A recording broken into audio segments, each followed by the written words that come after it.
करके बैठिए। आंखें कोमलता के साथ बंद और बड़े ही विनम्र भाव के साथ सहज हो जाइए। लंबा श्वास भर के एक बार पवित्र ओम, फिर पतंजलि प्रार्थना।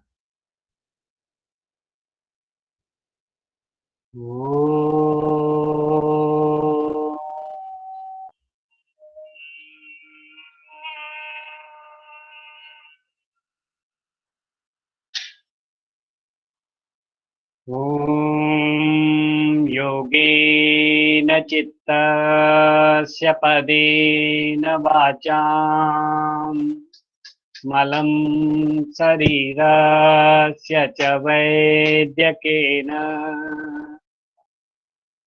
योपाकरोत्तं प्रवरं मुनीनां पतंजलि प्राञ्जलिरानतोऽस्मि।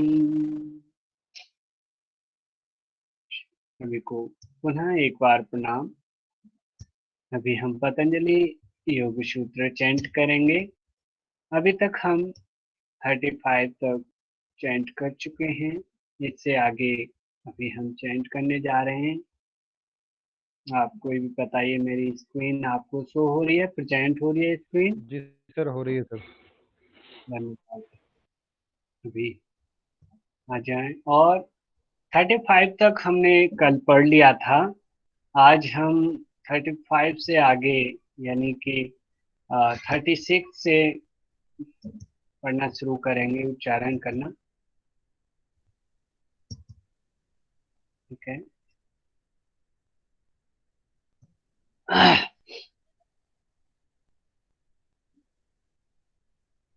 विशोका वा ज्योतिष्मति, विशोका वा ज्योतिष्मति, विशोका वा ज्योतिष्मति, विशोका वा ज्योतिष्मति। Next one 37। वीतराग विषयं वा चित्तम्, वीतराग विषयं वा चित्तम्, वीतराग विषयं वा चित्तम्। 38। स्वप्न निद्रा ज्ञानालंबनम वा, स्वप्न निद्रा ज्ञानालंबनम वा, स्वप्न निद्रा ज्ञानालंबनम वा। Next one 39। यथाभिमत ध्यानाद्वा, यथाभिमत ध्यानाद्वा,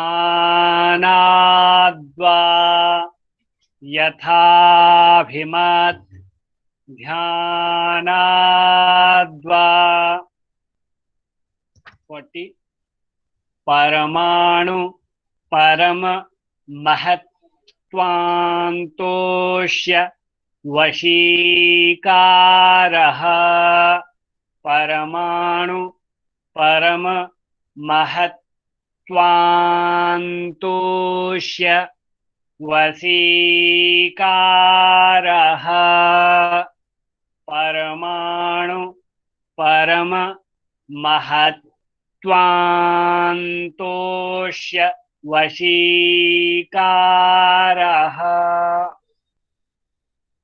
नेक्स्ट वन 40 तक हमने पढ़ा। 41। क्षीण वृत्तेर, क्षीण वृत्तेरभिजातस्यैव, क्षीण वृत्तेरभिजातस्यैव मणेर्गृहीतृ ग्रहण ग्राह्येषु तत्स तत्स्थ तदञ्जन्ता तत्स तत्स्थ तदञ्जन्ता समापत्तिः क्षीण वृत्तेरभिजातस्यैव मणिर्गृहीतृ ग्रहणग्राह्येषु तत्स्तदञ्जन्ता समापत्तिः तत्स्थ तत्स्थ तदञ्जन्ता समापत्तिः 42 तत्र शब्दार्थज्ञानविकल्पैः तत्र शब्दार्थज्ञानविकल्पैः शङ्कीर्णा शवितर्का समापत्तिः तत्र शब्दार्थज्ञानविकल्पैः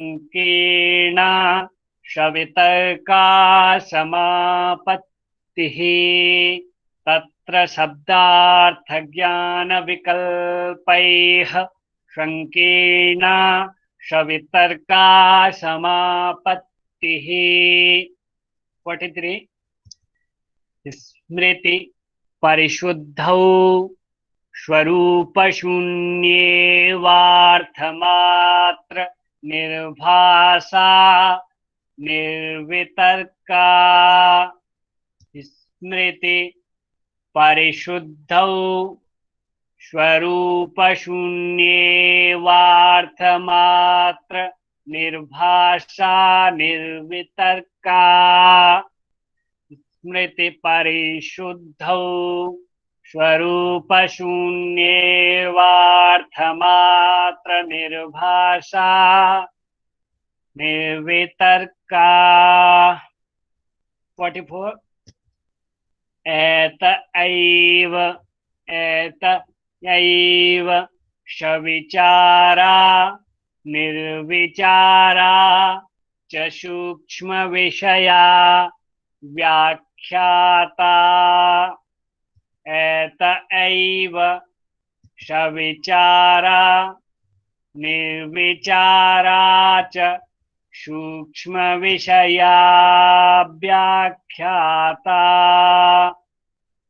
एत एव शविचारा निर्विचारा च सूक्ष्म विषया व्याख्याता नेक्स्ट वन 45 सूक्ष्म विषयत्वं सूक्ष्म विषयत्वं चालिंग पर्यवसानां सूक्ष्म विषयत्वं चालिंग पर्यवसानं सूक्ष्म विषयत्वं चालिंग पर्यवसानं नेक्स्ट वन 46 ता एव शवीजः समाधिः ता एव शवीजः समाधिः ता एव शवीजः समाधिः 47 निर्विचार वैशारद्ये आध्यात्म प्रसादः निर्विचार वैशारद्ये आध्यात्म प्रसादः निर्विचार वैशारद्ये आध्यात्म प्रसादः 48 ऋतंभरा तत्र प्रज्ञा ऋतंभरा तत्र प्रज्ञा ऋतंभरा तत्र प्रज्ञा 49 श्रुतानुमान श्रुतानुमान प्रज्ञाभ्याम अन्य विषया विशेषार्थत्वात् श्रुतानुमान प्रज्ञाभ्याम अन्य विषया विशेषार्थत्वात् श्रुतानुमान प्रज्ञाभ्याम अन्य विषया विशेषार्थत्वात्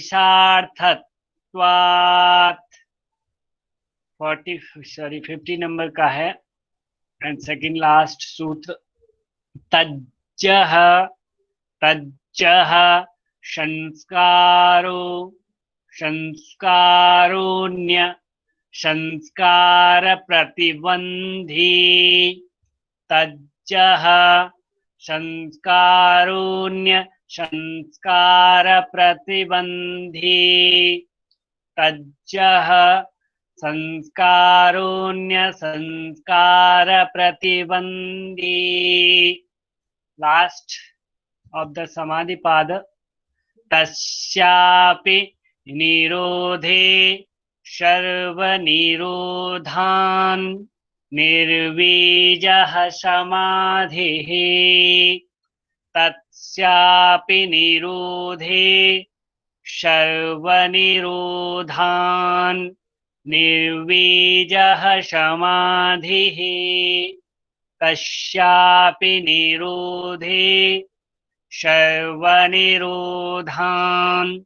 निर्वीजः समाधिः इति श्रीपातञ्जलयोगदर्शने समाधिपाद नाम प्रथम पादः।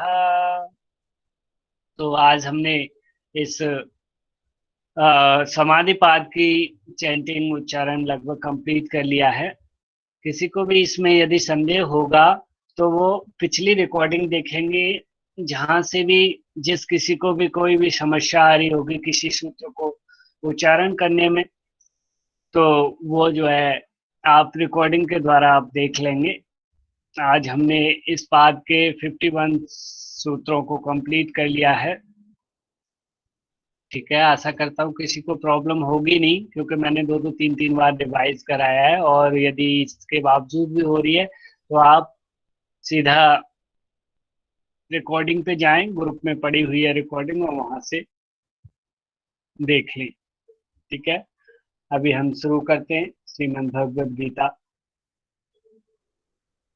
ओम मूकं करोति वाचालं पंगुं लंघ्यते गिरिं यत्कृपातमहं वन्दे परमानंदमाधवम्। अभी तक हम योग की परंपरा पढ़ चुके हैं कि सबसे पहले जो योगेश्वर कृष्ण ने इस योग के ज्ञान को किसे दिया? सूर्य को दिया। सूर्य ने मनु को, मनु ने इक्ष्वाकु को, और इक्ष्वाकुओं ने राज ऋषि आदि को इस योग के ज्ञान को बांटा। और ये निरंतर व्यवहार में चलता रहा और एक लंबे अरसे के कारण, एक लंबे समय के कारण फिर बीच में ये विलुप्त हो गया। और आजकल आप जैसे योगी फिर पुनः इस योग को योग का प्रचंड फैला रहे हैं और विश्व में जो योग का प्रचार प्रसार करने का बीड़ा उठाए हुए हैं। उसके बाद हमने कर्म का स्वरूप, कर्म क्या है, कैसे हैं, और उसके कर्म के प्रकारों पे चर्चा करी और कर्म फल पे चर्चा की। यहाँ पे तो हमने क्रिया के आधार पे कर्मों को देखा, सकाम कर्म, कर्म विकर्म अकर्म, निषिद्ध कर्म और निष्काम कर्म। फिर गुणों के आधार पे सात्विक, राजसिक और तामसिक कर्म, तथा फिर वर्ण के आधार पे जो कि कैटेगरी या श्रेणी के आधार पे जो कर्म हैं वो ब्राह्मण, क्षत्रिय, वैश्य, शूद्र आदि के बारे में हमने चर्चा करी। उसके बाद उनका फल जो होता है, जैसे कर्म वैसा फल। फिर उसके बाद हमने देखा कि जो वर्णों का विभाजन है, जो जातियों का बंटवारा हुआ है, श्रेणियों का बंटवारा, तो वो किस बेस पे हुआ है, यहाँ कर्म और गुण के आधार पे ये श्रेणियों का बंटवारा हुआ। उसके बाद हमने यज्ञ करने की विधियों को जाना। प्राणायाम का वर्णन हमने देखा 4th चैप्टर के 29 श्लोक में प्राणायाम की चर्चा की गई है। और पंचम अध्याय में जब हमने प्रवेश किया तो उसमें हमने संन्यास के स्वरूप पे चर्चा की कि आखिर संन्यास क्या है, उसका स्वरूप क्या है। कुल मिलाकर के हमने समझा कि जो योग का स्वरूप है वही कहीं ना कहीं संन्यास है, क्योंकि वहां पे संकल्प डिटर्मिनेशन पे विशेष जोर दिया गया। तो इस प्रकार हमने कर्म कैसे करें, जैसे कमल पत्रम, कमल के जिस प्रकार कीचड़ में कमल उगता है लेकिन उसे कीचड़ नहीं लगती, उसका जल नहीं छूता, उसी प्रकार से इस संसार में रहते हुए आसक्ति से रहित होकर के कर्म करने हैं। तो वो हमने समझा। अब हम जो 6th चैप्टर जो आत्म संयम योग है, इस अध्याय में हम चर्चा करेंगे योगारूढ़ साधक की। और फिर उसके बाद आगे योग के लिए उपयुक्त स्थान व आसन जिस प्रकार से हठ योग में चर्चा की गई है, ऐसे ही यहाँ पे भी हम अभी देखेंगे। तो शुरुआत करते हैं योगारूढ़ साधक की। तो योगारूढ़ साधक का 6ठे अध्याय के 4थे में श्लोक में कहा गया है, आप श्लोक देख लेना। यदा ही न रोगाणु जो उच्चते, इस प्रकार कहा गया है। हिंदी वर्जन देखेंगे तो आप यहाँ देख सकते हैं कि जब, एक मिनट मैं कलम ले लेता हूं। कहा गया है कि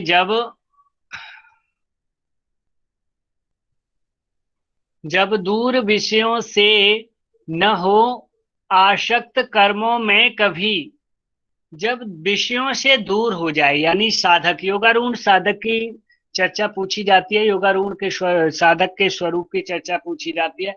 तो जो साधक विषयों से दूर हो जाए, विषय क्या है, विषय जो इंद्रियों के भोग हैं, इंद्रियों का जो खाना है, इंद्रियों का जो जिसपे जिसकी तरफ इंद्रियां भगती हैं, उन विषयों से जब साधक का चित्त दूर होने लग जाए और न हो आसक्ति कर्मों में कभी, और जो कर्मों में आसक्ति दूर हो जाए, यानी फिर वही लौट फिर के हर जगह आप यहाँ देखोगे भगवत गीता में कि वो आसक्ति रहित कर्म, आसक्ति रहित कर्म, यानी विदाउट अटैचमेंट के। आप जिस प्रकार से कमल खिलता है उसी प्रकार से संसार में रहते हुए कर्म करें कि उसमें लिप्त ना हो। इस प्रकार के कर्मों को करने वाला, यानी पहली बात विषयों को दूर करने वाला, दूर विषयों से जो दूर हो और आसक्ति रहित होकर कर्म करता हो, संकल्प त्यागे सर्व योग रूढ़ कहलाता है वो तभी। और जो उसके वैसे संकल्प हैं जो कि कहें हम के जो उसे सांसारिकता में फंसाने वाले हैं, उनमें न बंधा हुआ हो, नियमाग्रही ना हो। जैसे कि वहां नियमाग्रही की भी चर्चा कही गई है। हाथी योग में क्या कहा गया है कि जो नियमाग्रही है वो भी बाधक तत्व में रखा गया है कि ज्यादा नियमों का पालन करोगे तो कहीं ना कहीं आप योग में सिद्धि नहीं पा सकते। तो इस प्रकार से इस चीज के ऐसे साधक की चर्चा करते हुए, ऐसे योगारूढ़ कहलाता है तभी, ऐसे साधक को योगारूढ़ साधक कहते हैं। अब हम योग के लिए उपयुक्त स्थान की चर्चा कर रहे हैं। जिस प्रकार से हमने हठ योग में देखा था कि चुराज्य धार्मिक देशे सुविच्चे निरुपद्रपे धनु प्रमाण पर्यंतम शिलाग्नि जल वर्जते एकांते मथिका मध्य स्थातव्यम हठ योगिना। इस प्रकार से एक स्थान यानी राज्य का निर्धारण किया था। फिर उसके बाद जो कि हमने कुटिया का भी चर्चा करी थी यहाँ पे कि कुटिया कैसी, अल्पद्वारम गंधरत विवरम, ये वाली चीज जो देखी थी, उसी प्रकार से श्रीमद् भगवत गीता में यदि देखें तो सुचौ देशे, आप यहाँ पे 11वें नंबर का श्लोक देखना। हालांकि आपको याद करने की कोई वो ऐसी वो नहीं है, आप हिंदी अर्थ देखें कि आसन धरे शुचि भूमि पर। शुचि मतलब, शुचि से मतलब होता है पवित्र और शुद्ध। शुचि का तात्पर्य है शुचौ, यहाँ कहा गया है शुचौ देश से, मतलब जो स्थान पवित्र हो, शुद्ध हो। आसन धरे, आसन जिस पे बैठ के हमें इस साधना को करना है, योग को करना है, वो आसन कैसी स्थान पे होना चाहिए, शुचि भूमि पर, यानी कि जो पवित्र और शुद्ध भूमि हो, उसके साथ साथ थिर, थिर मतलब शुच भूमि पर थिर, थिर होकर के, स्थिर होकर के, और सॉरी यहाँ पे स्थिर नहीं लिया गया है, यहाँ जमीन की बात की गई है। भूमि या ठौर जो है ऊंच नीच न ठौर हो, उसके साथ साथ जो जगह है वो ऊंचा नीचा न हो। जो वहां की जिस जगह पे आप साधना करने जा रहे हो, योग अभ्यास करोगे, उस जगह पे आप जो है ऊंचा नीचा नहीं होना चाहिए वो स्थान आपका, ठीक है। और उसके साथ साथ आ, उसके साथ साथ कहा गया है कुश पर बिछा, कुश पर बिछा मृग छाल, उस पर वस्त्र पावन और हो। यानी कि सबसे पहले देखो क्या निर्धारित किया कि पवित्र स्थान और एक स्थिर स्थान। कुछ स्थिर स्थान से मतलब है यहाँ समतल भूमि हो, ऊंचा नीचा ठौर ना हो। जैसे नात्विच नीचायतम, वहां पे भी चर्चा आई थी। अल्पद्वारम गंधरस, नात्विच नीचायतम, ना ऊंचा हो अधिक, न नीचा हो, है। तो उसी प्रकार से यहाँ पे भी इन्होंने कहा है, देखिए सेम हठयोग की पूरी पंक्ति वहां से ले ली है। अब देखो, अब आसन कैसा होना चाहिए। जैसे आजकल हम जो आसन यूज करते हैं वो रबर मैट यूज करते हैं, लेकिन उन्होंने कहा नहीं, आपको यदि योग साधना करनी है तो आप रबर मैट नहीं, क्या करेंगे, सबसे पहले कुशा लेंगे। कुश, कुश होता है, आप कुशा आप लोग जानते होंगे, ना भी जानते हो तो ये जो फूस होता है जिसकी कहीं आपने वो देखी होंगी कुटियाओं पे, जिनके ऊपर छप्पर जिसे बोलते हैं वो बना रहता है, जिनको ढकने के लिए छत सी डाली रहती है फूस की, उससे उसी में से एक प्रजाति कुश होती है, उसमें से ही उसी को कुशा बोलते हैं। तो कुशा, सबसे पहले कुशा को बिछाएं नीचे, फिर उसके ऊपर बिछा मृग छाल, मृग बोलते हैं हिरन को, हिरन की छाल को बिछाएं, छाल चर्म को, और उस पर वस्त्र पावन और हो। उसके ऊपर फिर कोई एक शुद्ध वस्त्र, कोई कपड़ा, शुद्ध पावन कपड़ा, पवित्र कपड़ा, साफ शुद्ध कपड़ा होना चाहिए। तो देखिए साथियों, यहाँ पे आपका क्वेश्चन कहाँ से बनेगा, यहाँ से। यानी कि जो आसन होने चाहिए उनका क्या क्रम होना चाहिए। ये मैंने एग्जाम दिया था वाईसीबी योगा टीचर के लिए लेवल 3 का, उसमें आया था ये क्वेश्चन। आपको बता दूं कि आपको देखो तीनों उल्टा सीधा दे रखे थे ऊपर नीचे, कि मृग छाल पहले दे दिया, फिर नीचे कुशा दे दिया, वस्त्र दे दिया, कह दिया कि इसे सीक्वेंस में करो, क्या होना चाहिए पहले, कौन सा क्या लगे। तो उस हिसाब से आपको सीक्वेंस करना है। जैसे मैंने यहाँ कर रखा है, सबसे पहले क्या देखा था इन्होंने, शुचि यानी पवित्र भूमि। दूसरा पॉइंट जो ऊंचा नीचा स्थान नहीं होना चाहिए। तीसरा पॉइंट जो आसन का जो क्रम बताया था वो क्या है, सबसे पहले कुशा का आसन बिछाना है। ये क्रम आ सकता है एग्जाम में, आता है, वाईसीबी की एग्जाम में आ चुका है, और वैसे भी इसमें भी आ गया है नेट के में। आप इस क्रम को जरूर याद रखें कि सबसे पहले आप मृग छाल को नहीं रखेंगे, सबसे पहले कुशा को और फिर मृग छाल को, उसके ऊपर वस्त्र को बताया गया है इनके सीक्वेंस के हिसाब से। सेकंड नंबर मृग छाल और फिर थर्ड नंबर पवित्र वस्त्र यहाँ पे चर्चा की गई है। अब उसके बावजूद भी वहां पे कहा गया एकांते मटिका मध्य स्थातव्यम हठ योगिना, स्थातव्यम हो जाए वहां पे, ऐसी सभी विषयों से दूर करके एक स्तब्ध हो जाए। वहीं पे, वहीं यहाँ पे चर्चा की गई है एकाग्र कर मन, अपने मन को एकाग्र करके स्थिर करके इधर उधर की विचलन को रोक करके, और विषयों के तरफ जो मन और इंद्रियां भाग रही हैं उन्हें रोक करके, रोक इंद्रिय चित्त के व्यापार को, इंद्रिय और चित्त का जो व्यापार है, व्यापार अन्ना अर्थात उनका जो खाना है, जिसकी तरफ वो भागती है, मुझे ये चाहिए, मुझे ये हो। जिब्या नए नए टेस्ट की तरफ भागेगी, वो घ्राण इंद्री नई नई सुगंधों की लालसा करेगी, दृश्य इंद्री नए नए दृश्यों की लालसा करेगी। इन सब को रोक करके एकाग्र चित होकर के क्या करना है, फिर आत्मशोधन हेतु बैठे नित्य योगाचार को आत्मशोधन करना है। सिर्फ और सिर्फ आत्मशोधन, अंतर्मुख होना है, अपने आप को अंतर झांकने की कोशिश करनी है, आत्म तत्व की सच्चाई को जानने की कोशिश करती है। अहम ब्रह्मास्मि, मैं कौन हूं, ये चीज जानने की कोशिश करनी है आपको।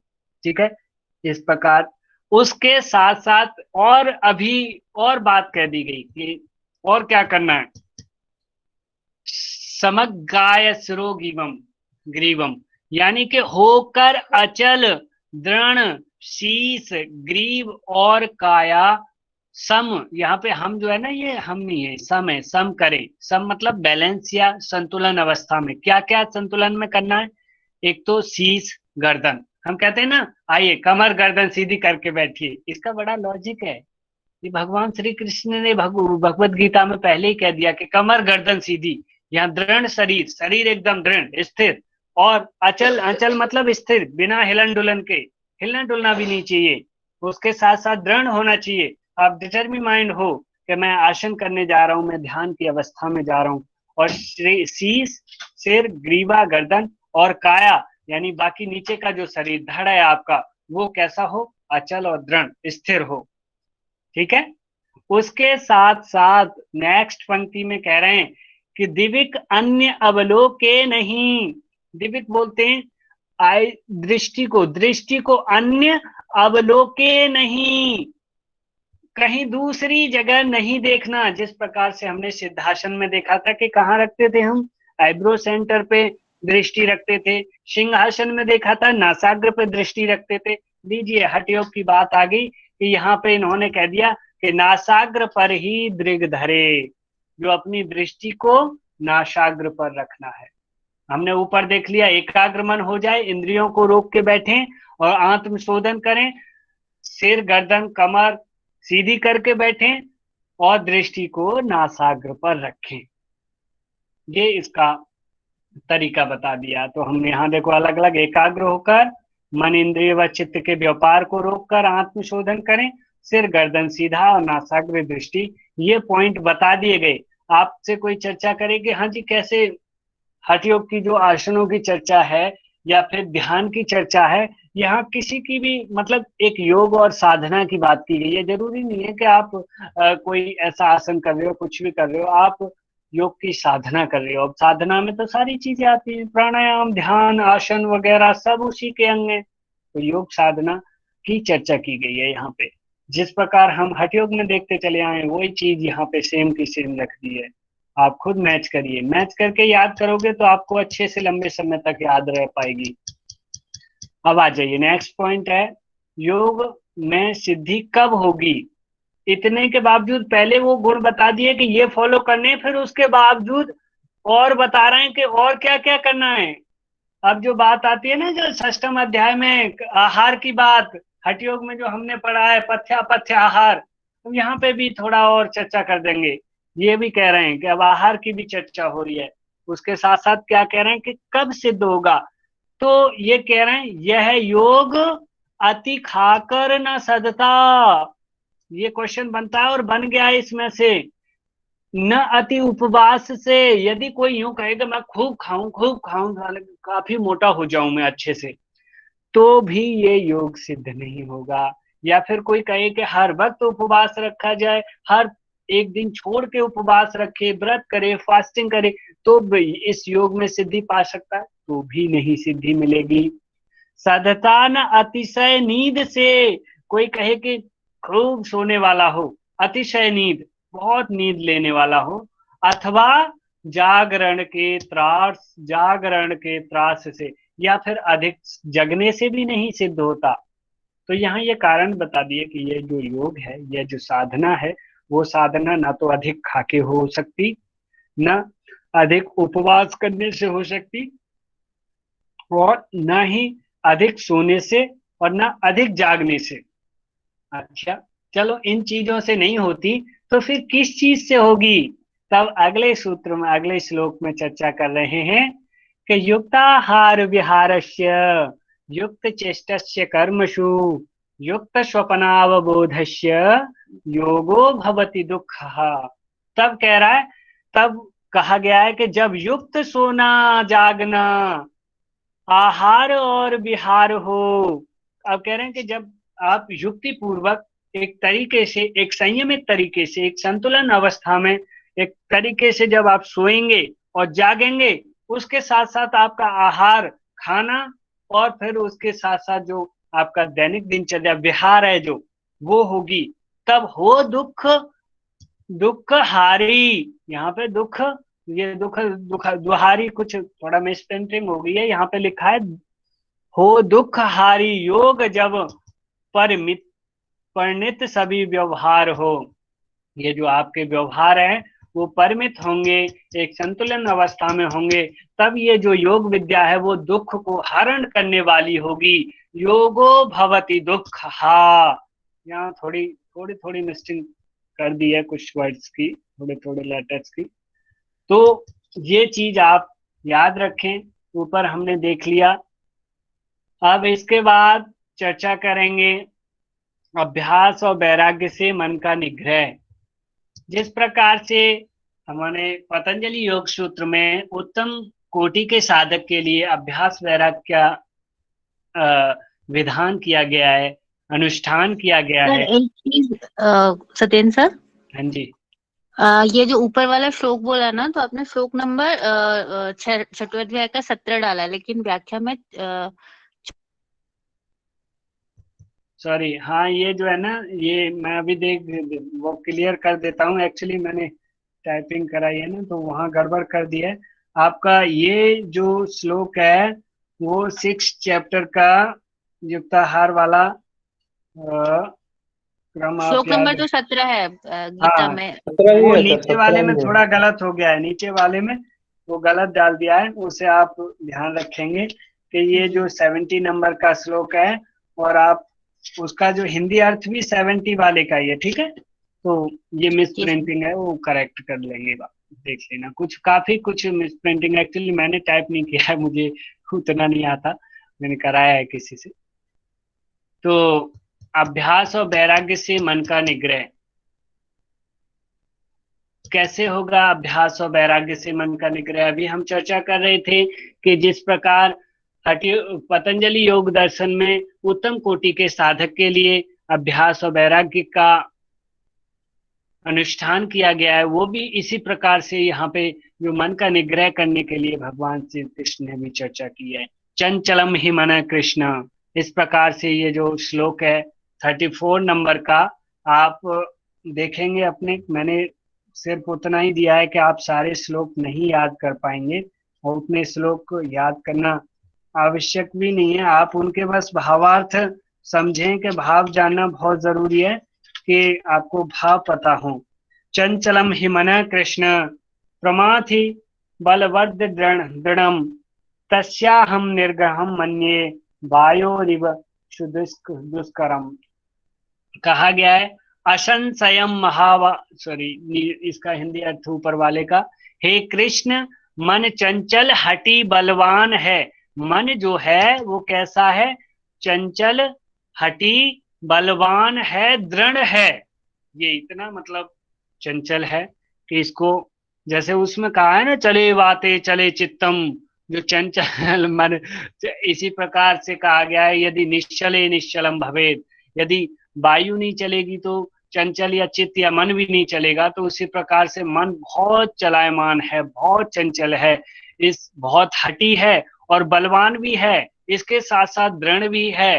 तो इसको कैसे इस पे कंट्रोल पाया जा सकता है? मन साधना दुष्कर दिखे, इस मन को साधना इतना दुष्कर दिखता है जैसे हवा को बांधना।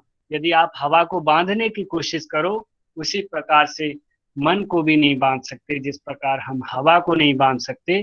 तो जैसे वहां हठयोग में हमने सेम यही देखा ना, हवा से उसकी वो की गई है, मन की, चित्त की।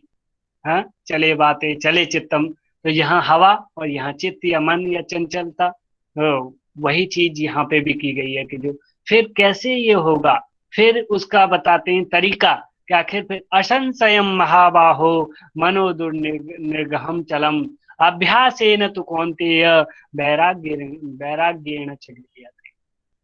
अब कहते हैं अगले में, इसका हिंदी भावार्थ में जाएं तो चंचल चंचल असंशय मन महाबाहो कठिन साधन घना, कठिन साधना घना, यहाँ पे साधना होगा इसे, जो चंचल असंशय मन महाबाहो, ये जो निश्चित है कि बहुत चंचल है ये मन, और इसको साधना बहुत कठिन है, लेकिन अभ्यास और वैराग्य से पर, अभ्यास और वैराग्य से पर पार्थ होती साधना।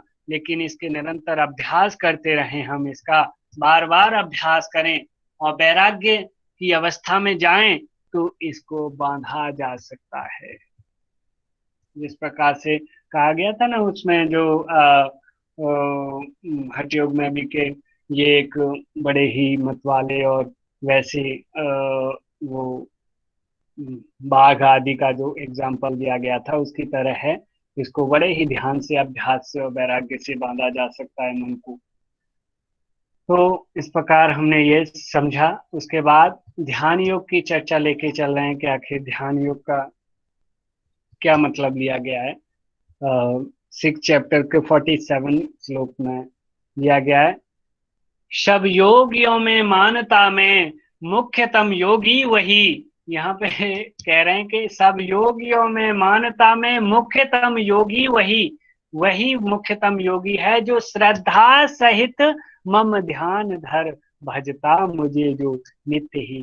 जो श्रद्धा के साथ, समर्पण भाव के साथ, लगाव के साथ और पूरी तरीके से आत्म भाव के साथ जो मम ध्यान धर, जो मेरा ध्यान धरता है, धर के भजता मुझे जो नित्य ही, जो मेरा सदैव ध्यान धरता है और मुझे मेरे में ही रमण करता है, जो मुझे ही सदैव याद करता है, ऐसे योगी को मैं बड़ा ही श्रेष्ठ योगी मानता हूँ, ध्यान योगी को। ठीक है, तो यहाँ पे ध्यान योग की भी चर्चा आई है। मुख्यतः तो कर्म योग, भक्ति योग, ज्ञान योग प्रधान रूप से हैं, लेकिन ध्यान योग की भी चर्चा और अन्य योगों की भी आ जाती है चर्चा, मंत्रों की भी आ जाती है। जैसे मंत्र योग की बात करें, मंत्रों को पढ़ जपना उनसे। अब 7th चैप्टर में हम लोग प्रवेश कर चुके हैं, ज्ञान विज्ञान योग। ज्ञान विज्ञान योग को का 7.1 पॉइंट पढ़ें तो प्रकृति की विकृति। जिस प्रकार से हमने सांख्य योग में प्रकृति, मूल प्रकृति और पुरुष के संयोग से 23 तत्व, जिसमें के महत अहंकार, और अहंकार से सत्व रज तमस गुण, और उनसे फिर एकादश इंद्रियां, एकादश में मन भी आता है, पंच ज्ञान इंद्रियां, पंच कर्म इंद्रियां, मन, और उधर पंच तन मात्राओं से पंच महाभूतों की उत्पत्ति हुई। उसी प्रकार से यहाँ प्रकृति की जो विकृति मानी गई है वो केवल 8 भागों के रूप में मानी है। वहां पे सांख्य के अनुसार 25 तत्वों को माना गया है, यहाँ वहां पे हठी और अपने योगा फिलोसफी के अनुसार 26 तत्वों को माना गया है। लेकिन ये यहाँ जो प्रकृति की विकृति जो माना है, जो सृष्टि हुई है, प्रकृति से जो सृष्टि बनी है, वो 8 तत्वों से माना है। कौन कौन से?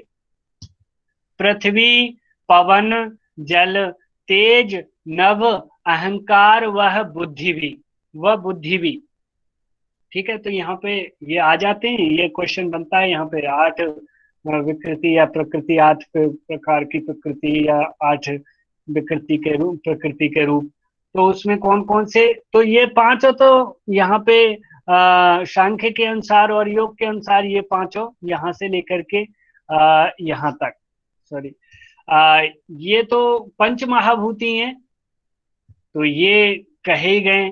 उनके साथ साथ इसमें और जो लिया गया है वो मन, अहंकार व बुद्धि। और मन, अहंकार, बुद्धि को हम लोग चित्त भी कहते हैं। तो चित्त और पंच महाभूत, कुल मिला के 8 तत्वों को आपने याद रखना है। जो अंतःकरण कह लो या चित्त कह लो, तो चित्त मन बुद्धि अहंकार भी कहा जाता है, और कहा जाता है कि जो अंतःकरण है उसमें मन बुद्धि अहंकार चित्त, या फिर ऐसे भी बनता है। तो अब जो है यहाँ पे 8 तत्वों को याद रखेंगे। पंच महाभूत यानी पृथ्वी, जल, अग्नि, वायु और आकाश, और मन, अहंकार और बुद्धि। इन 8 भागों में विभाजित है प्रकृति मेरी सभी। इन 8 भागों में इनकी प्रकृति विभाजित है। केवल इन्हीं 8 तत्वों से ये सारी प्रकृति का निर्माण हुआ भगवत गीता के अनुसार। ठीक है, नेक्स्ट वन चलते हैं। हे पार्थ, देखो मुंडकोपनिषद में आप जाओगे तो वहां पराविद्या अपराविद्या की चर्चा की गई है। यहाँ पे भी पराविद्या अपराविद्या की चर्चा की गई है। वहां पे पराविद्या कहा गया है ब्रह्म विद्या को, और अपराविद्या वेद आदि और जो भी आज हम ज्ञान अर्जन कर रहे हैं ये सब अपराविद्या के अंतर्गत आता है।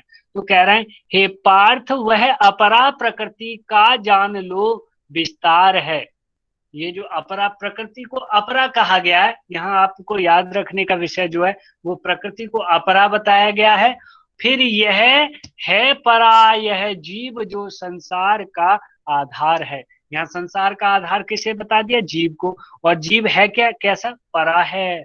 और प्रकृति कैसी है? अपरा है। जिस प्रकार से उसके गुण और भेद जब करते हैं तो प्रकृति कैसी है? त्रिगुणात्मका है। और जीव कैसा है? निर्गुण है। प्रकृति कैसी है? करता है। जीव कैसा है? अकर्ता है। तो इस प्रकार से ये सारे गुण हम उनसे भी मैच करके याद रख सकते हैं कि जो यहाँ परा और अपरा वाली बात, और परा और अपरा की बात जो चर्चा की गई है और विस्तार से मुंडक उपनिषद जब आप पढ़ोगे, राहुल सर पढ़ाएंगे आपको, तब आप देखोगे कि वहां पे भी जो है इसकी काफी विस्तार से चर्चा की गई है। परा अपरा विद्या के रूप में दी गई है, परा विद्या अपरा विद्या। यहाँ परा अपरा केवल बोल के छोड़ दिया गया है। ठीक है, 7.2 पे चलते हैं। मूल ब्रह्म का स्वरूप, यानी ब्रह्म को किस रूप में देखा गया है यहाँ पे? तो कहा गया है आकाश में ध्वनि। जो ब्रह्म है वो क्या है? आकाश में ध्वनि है, और नीर में रस, वेद में ओमकार हूं, पौरुष पुरुष में चांद सूरज में प्रभा मैं सार हूं। जो ब्रह्म है यानी जो साक्षात ईश्वर है वो क्या है? आकाश में ध्वनि। ध्वनि मतलब देखो, जो आकाश का जो गुण है वो वैसे भी शब्द है, और शब्द विशेष गुण है। तो ध्वनि जो है आकाश में, उनका रूप ध्वनि का है। और जो रस जो है, जल का जो मुख्य गुण है वो रस है। तो यहाँ पे जल में वो रस के रूप में है, और वेद में ओमकार का रूप जिसका है वो है ब्रह्म है, वो है ईश्वर है। उसके साथ साथ पुरुष में पौरुष, पौरुष शक्ति जिसे मर्दानगी कहते हैं, या फिर जिसे हर एक जीव का जो गुण होता है कि जिसके बलबूते पे वो तेजस्वता और अपनी प्रख्याति और प्रसिद्धि हासिल करता है, वो गुण है। उसके साथ साथ चांद और सूरज में प्रभा में, चंद्रमा और सूरज जो प्रकाशित हमें कर रहे हैं, इसका जो प्रभा है, इसका जो प्रकाश है, उनमें मैं प्रभा हूँ, प्रकाश हूँ। ठीक है, उसके साथ साथ आगे फिर ब्रह्म का रूप बता रहे हैं, अपने ईश्वर रूप। शुभ गंध वसुधा में सदा। अब जो पृथ्वी की पृथ्वी की तन्मात्रा क्या है? गंध। उसका मुख्य रूप कौन? वो गुण है गंध। तो शुभ गंध वसुधा में सदा, मैं प्राणियों में प्राण हूं। लो, सारी बात कह दी कि जितने भी जीव हैं उनमें जो प्राण तत्व है, जो ईश्वर तत्व है, जो जीवात्मा तत्व है, वह मैं हूं। यानी वो कौन है? वो साक्षात ईश्वर या ब्रह्म कहें जिसे। मैं अग्नि में हूं तेज, और पतियों पतितियों में तपस्या ज्ञान हूं। जो तपस्वी होते हैं, और जो आ, योगी होते हैं, या जो साधना मार्ग में चलने वाले होते हैं, उनकी मैं तपस्या हूँ और उनका ज्ञान हूँ। पतित कहते हैं ना, पतित पावन सीताराम रघुपत राघव जय जय राम, वो वाला। तो इस प्रकार से हमने ईश्वर के रूप को समझा, ब्रह्म के रूप को समझा। अब चर्चा आती है यहाँ पे दुर्जन मनुष्यों के प्रकार। यहाँ देखो 2 पॉइंट है, एक भक्त के प्रकार और दुर्जन दुर्जन मनुष्यों के प्रकार। तो 4 प्रकार के दुर्जन व्यक्ति और 4 प्रकार के भक्तों की चर्चा करी है इन्होंने। इन्होंने 4 प्रकार से दुर्जन व्यक्ति माने हैं। कौन कौन से? पापी, श्रावण, ज्ञान माया ने हरा जिनका सभी। पापी, यहाँ पे जब देखेंगे हम तो दोनों को इन्होंने चर्चा कर दी कि 4 प्रकार से पापियों को चर्चा कर दी, और 4 यहाँ पे जो है ना नराधम है। यहाँ पे पापी, नराधम। पापी, नराधम। नराधम बोलते हैं जो मनुष्यों में नीच। एक तो पापी जो सदैव पाप करने वाला, एक नराधम जो मनुष्यों में नीच प्रवृत्ति वाला है, और जिनका ज्ञान माया ने हरा जिनका सभी।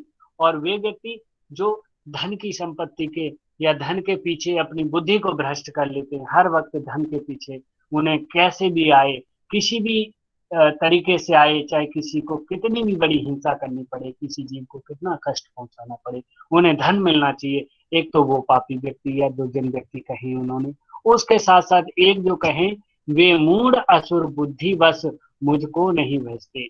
और ऐसे व्यक्ति जो मूढ़ होते हैं और जिनमें आसुरी बुद्धि होती है, जो हर वक्त हिंसा और पाप के कार्यों में पड़े रहते हैं, ऐसे व्यक्ति उनका कभी ध्यान नहीं करते, उनको कभी पूजन नहीं करते, उनका कभी स्मरण नहीं करते। तो फिर कौन करते हैं? अगली उसमें कह रहे हैं कि वो जो भक्त बताए जा रहे हैं कि चतुर्विधा भजन्ते माम, चतुर्विधा भजन्ते माम जनाः सुकृतनो अर्जुन, आर्तो जिज्ञासु अर्थार्थी ज्ञानी च भरत ऋषभ। अब कह रहे हैं अर्जुन मुझे भजता सुकृत समुदाय चार प्रकार का। यहाँ चार क्लियर कह दिया कि भक्त के प्रकार यहाँ पे चार बताए। आप भक्ति योग की चर्चा करोगे तो यहाँ से क्वेश्चन उठाना, यहाँ से कंटेंट उठाना कि चार प्रकार के भक्त कौन कौन से बता दिए। यहाँ पे थोड़ा सीक्वेंस गड़बड़ा दिया है, तो जिज्ञासी ना रख के यहाँ पे रखेंगे आर्त। तो आप श्लोक के अनुसार जाएंगे तो आर्त, आर्त सबसे पहले आर्त की चर्चा की गई है। अब जो आर्त है, जैसे यहाँ पे दुखी मन, दुखी मन जो है वो आर्त के लिए कहा गया है। यानी कि ईश्वर को सदैव वही व्यक्ति ध्यान करता है, वही ज्यादा उनसे। हाँ जी सर। सर इसमें गीता के श्लोक में तो अर्थार्थी बता रखा है पहले। आर तो बताया है, आप देखो, आर तो जिज्ञासु अर्थार्थी, आपने देख रहे हो? आपने आर्थ बताया, है आर्थ ही बताया सर। आर्त बताया है ना, क्लियर हो गया?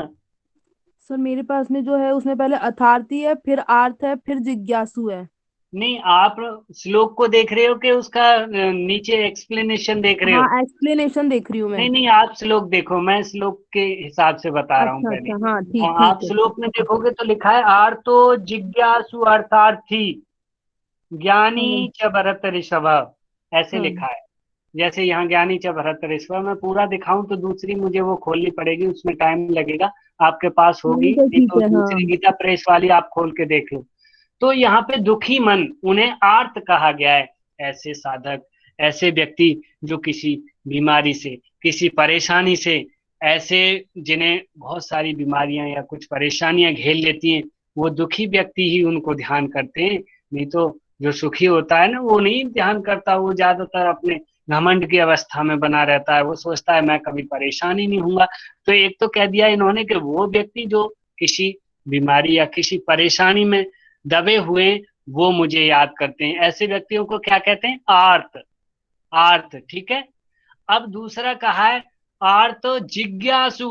अब जिज्ञासु जन, जिज्ञासु, यहाँ पे चर्चा की गई है। जो जिज्ञासु, जिज्ञासु किसे कहते हैं? ईगर, जो सदैव कुछ लोगों की अंतर प्रेरणा होती है कि वो कुछ ना कुछ जानने की इच्छा रखते हैं, मुझे ये बताओ, मुझे ये पता होना चाहिए, ये क्या होता है, वो क्या होता है। हाँ, उनकी एक इच्छा होती है, जिज्ञासा होती है, ईश्वर क्या है, उसे कैसे पाया जा सकता है, मैं क्या हूँ, आत्म तत्व क्या है, ये जगत का सिस्टम कैसे चल रहा है।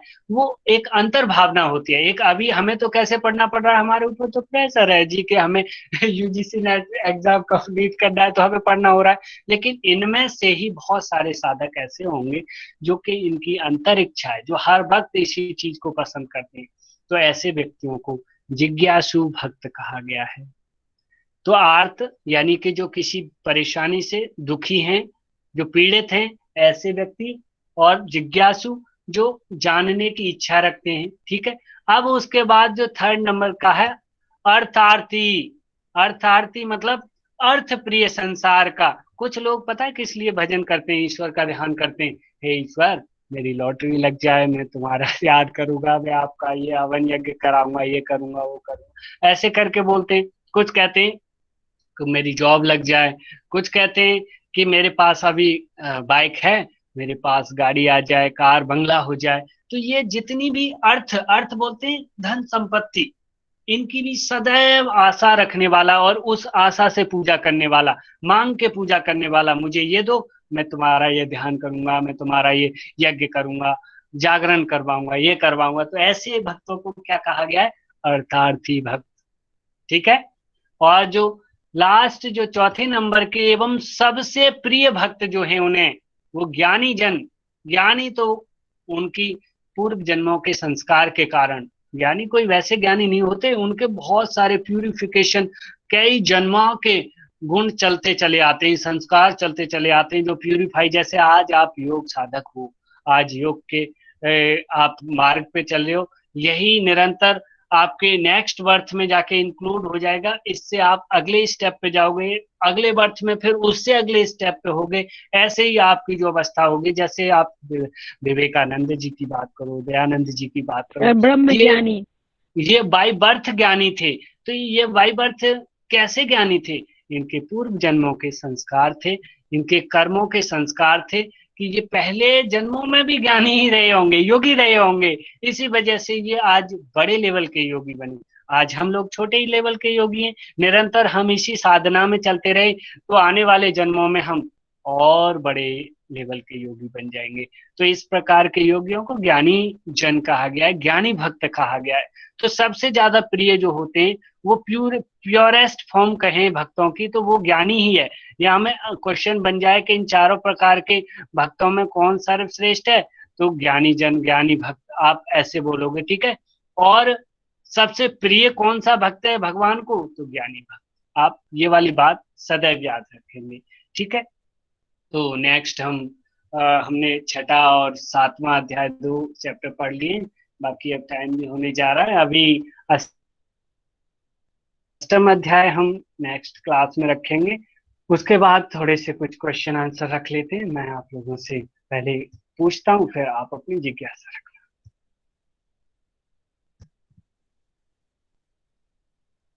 तो सभी लोग मैसेज करके बताइए, are you ready everybody to answer my questions? सभी तैयार हैं? तो करिए मैसेज। बहुत अच्छे, सभी लोग तैयार हैं आंसर करने के लिए। तो आंसर करिए आप लोग कि जो आसन की चर्चा की गई है, आसन की चर्चा के लिए एक क्रम बताया गया है, जिसमें कि वस्त्र, कुशा, मृगछाल, इसका क्या सीक्वेंस बताया है इसमें? एक सीक्वेंस में लिखिए, लिखो सीक्वेंस में, कुशा, मृगछाल, वस्त्र। और वस्त्र भी पवित्र वस्त्र की चर्चा की गई है, कोई ऐसा वैसा ही वस्त्र नहीं। बहुत बढ़िया, बहुत अच्छे। सभी करिए मैसेज, कोई भी छूटना नहीं चाहिए, सभी मैसेज करो। Very good. सीमा, संध्या जी, सभी सही आंसर कर रहे हैं, बहुत बढ़िया। जो भूमि होनी चाहिए वो, या फिर हम कहें योग के लिए जो स्थान होया है, उसके बारे में क्या विशेषताएं बताई गई हैं, वो कैसा स्थान होना चाहिए? लिख के टाइप करो। समतल भूमि, केवल समतल भूमि थे भी नहीं, और भी कुछ कहा गया है, बताइए। शुचि यानी पवित्र हो, ऊंचा नीचा स्थान ना हो। ठीक है। हाँ, बहुत अच्छे, करिए सभी, सभी टाइप करिए। वेरी गुड, बहुत बढ़िया। अभी चर्चा की गई है कि जो ध्यान की अवस्था में बैठना है, साधना की अवस्था में बैठना है, उसके क्या गुण बताए गए हैं, कैसे बैठना है, क्या क्या होना चाहिए, जैसे एकाग्र होकर के। और उसके साथ साथ क्या और भी 3-4 पॉइंट बताए गए हैं।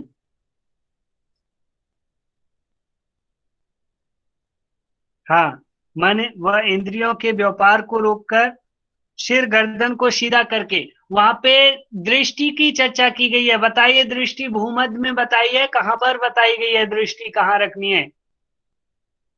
नासाग्र, नासाग्र दृष्टि। बहुत बढ़िया उमा मोदक जी, वेरी गुड। नासाग्र दृष्टि, जैसा कि एक चीज और हठ योग में कहाँ बताई गई है, हठ योग में किस आसन में बताई गई है कि आप नासाग्र दृष्टि रखें?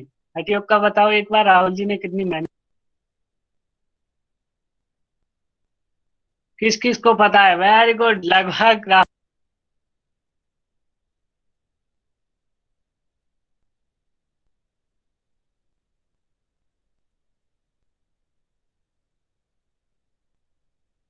आसन में भूमध्य दृष्टि की चर्चा की गई है।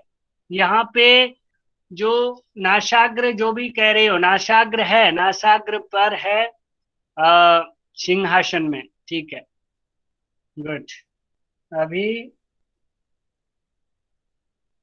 जो मन को किस प्रकार रोका जा सकता है, बांधा जा सकता है, किस साधन से? असंशयम महाबाहो, अभ्यास और वैराग्य। वेरी गुड मयंक जी, श्वेता आर्या, मयंक विश्वानी, सचिन कुटे, ठीक है, प्रीति मैम, गजब। अभ्यास और वैराग्य से ही किसको बांधा जा सकता है? भक्त के 4 प्रकार बताए हैं, कौन कौन से 4 प्रकार के भक्त हैं बताइए, टाइप करिए जल्दी। 4 टाइप्स ऑफ द डिवोटीज। जिज्ञासु, ज्ञान, क्रम से आने चाहिए भगवत गीता के अनुसार, क्रम से। आर्थ, आर्तो, जिज्ञासु, अर्थार्थी, ज्ञानी, ज्ञानी सबसे लास्ट में आना है, हाँ ज्ञानी लास्ट में रखिए।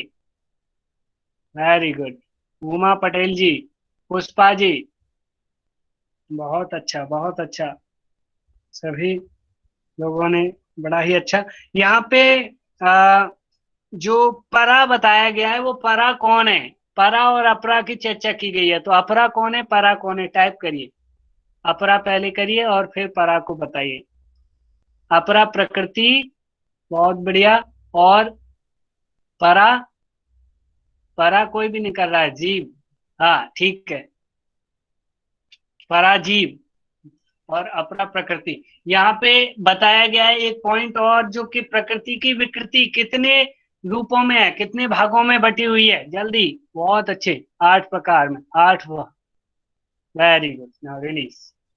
आ जाइए आप लोग, एक एक करके अपनी जिज्ञासा रख सकते हैं, जो भी कुछ अभी जो सर मैं 2 पूछूं? चैप्टर। प्रणाम सर। जी, सर जैसे ज्ञानी की बात करी हमने लास्ट 17 अध्याय के 16वां जो सूत्र था, आपने बोला जो पिछले जन्म के जो ज्ञानी होते हैं, तो वो हम उससे ले सकते हैं ना, जैसे पतंजलि योग सूत्र में 5 सिद्धियां हैं, उसमें जो जन्मजा सिद्धियां होती हाँ हैं। हाँ हाँ, जन्मौषधि मंत्र तप समाधि ज सिद्धय, तो उसमें जो जन्म जन्मजा से सिद्धि। उन्हें जिन्हें सिद्धि मिल जाती है, वो ज्ञानी, ज्ञानी कैटेगरी के ही भक्त होते हैं। सही आपने रिलेट किया, इस प्रकार रिलेट करना है, और वो भी सिद्धि पा जाते हैं, वो इसी बेस पे सिद्धि मिल जाती है उन्हें। सर ठीक है, अर्थार्थी का मतलब फिर से बता दीजिए एक बार।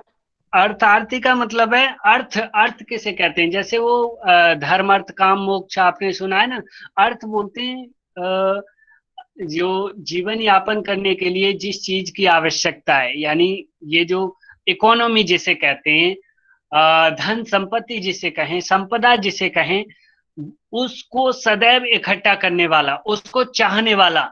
यानी आज आपके पास बाइक है तो आप कार की इच्छा रखोगे, कार होगी तो फिर आप ऑडी एंड फॉर्च्यूनर की इच्छा करो, और अच्छी हो आप पे, फिर ये हो, बंगला हो, ये हो, यानी ये जो आपकी जो आवश्यकताएं हैं, आपकी जो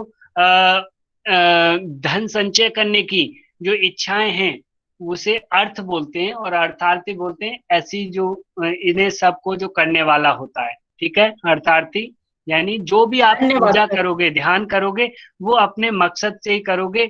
मैं पूजा करूंगा, मैं वहां, अरे मैं वैष्णो देवी जाऊंगा, मेरा बंगला या मेरी लॉटरी लग जाए, मुझे ये बंगला मैं खरीद लूं, या मेरी जॉब लग जाए, मैं वैष्णो देवी दर्शन, यानी यहाँ आप अर्थार्थी भक्त हो। एक आशा कर ली आपने, कुछ मांग लिया, और आप उस ईश्वर का ध्यान करोगे, ठीक है। प्रणाम सर। जी सर, धन्यवाद। जी प्रणाम। सर आपने श्लोक 6वें अध्याय के 4थे श्लोक में बोला था कि ज्यादा नियम के पालन करने से योग साधक नहीं बन सकते हैं। क्यों सर, क्या कंफ्यूजन बढ़ जाती है क्या ज्यादा नियम के पालन से? वो वो देखा है ना, वहां पे आपने हठ योग पढ़ा है, हठ योग में जो बाधक तत्वों में क्या एक रखा गया है ना, नियमाग्रह। नियमाग्रह ग्रह। तो वो जी नियमाग्रह क्या बहुत होता है उसमें, यानी कि उसमें क्या होता है, उसमें ये होता है कि आपने ज्यादा नियमाग्रही हुए कि नहीं जी मुझे सुबह 4 बजे ही नहाना है, और कड़ाके की सर्दी पड़ रही है, आप रोजाना 4 बजे नहाने जा रहे हो, पता लगा कि कुछ दिन तो शरीर ने झेला, आप बीमार पड़ गए, निमोनिया हो गया, तो फिर कर लो योग, नहीं हो जी सर, पाएगा ना फिर योग। तो इसी प्रकार से यहाँ पे भी आप ज्यादा एक ही चीज के पीछे परफेक्शन के शिकार ना हो जाएं। आप भी जानते हो एक बीमारी होती है जिसे परफेक्शन की बीमारी कहते हैं, कि आपको हर चीज टाइम पे, उसी टाइम पे एक्यूरेट और परफेक्टली होनी चाहिए, वो चीज भी नहीं होनी चाहिए व्यक्ति के अंदर, व्यक्ति फ्लेक्सिबल होना चाहिए। ठीक है, क्लियर हो गया है? जी यस सर, सर। क्लियर हो गया sir. Okay, thank you. Sir session की समाप्ति की ओर बढ़े सर। जी, अभी आ जाइए, शांति पाठ कर लेते हैं। देखो नेक्स्ट क्लास भी है, आप लोग फ्री हो जाओगे थोड़ी देर के लिए, अच्छा रहेगा। कमर गर्दन फिर सीधी, जो अभी पढ़ा था हमने, पूरे शरीर को सीधा करिए। नासाग्र दृष्टि, सर्वे भवन्तु। ओम सर्वे भवन्तु सुखिनः, सर्वे सन्तु निरामयाः, सर्वे भद्राणि पश्यन्तु, मा कश्चित् दुःखभाग् भवेत्। ओम शांति शांति शांति। सभी को शुभ संध्या। बाकी आप लोग सूर्य सर क्लास में मौजूद हैं, थोड़ी देर का ले लें।